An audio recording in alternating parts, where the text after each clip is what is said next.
కొండలో chain snatching ఘటన కలకలం రేపింది. బొక్కలగడ్డ ప్రాంతంలో రోడ్డుపై నడుచుకుంటూ వెళ్తున్న మహిళ మెడలో నుంచి దొండగుడు గోల్డ్ చైన్ లాక్కెళ్లాడు. దొంగతనానికి ముందు మహిళను ఫాలో అవుతున్న వీడియో, దొంగతనం తర్వాత పరిగెత్తుతున్న విజువల్ సీసీ కెమెరాలో రికార్డయ్యాయి.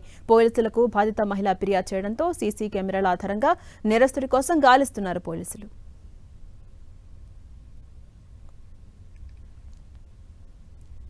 హన్మకొండలో చైన్ స్నాచింగ్ ఘటన కలకలం రేపుతోంది. టీవీ స్క్రీన్ పై ఆ విజువల్స్ చూస్తూ ఉన్నాం.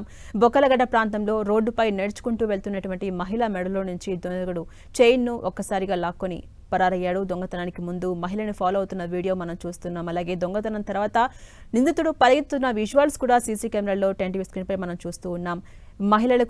పోలీసులకు బాధిత మహిళ ఫిర్యాదు చేయడంతో అటు సీసీ కెమెరాల ఆధారంగా నేరస్తుడి కోసం ప్రస్తుతం పోలీసులు గాలిస్తూ ఉన్నారు. సాయి పోయేదా కానీ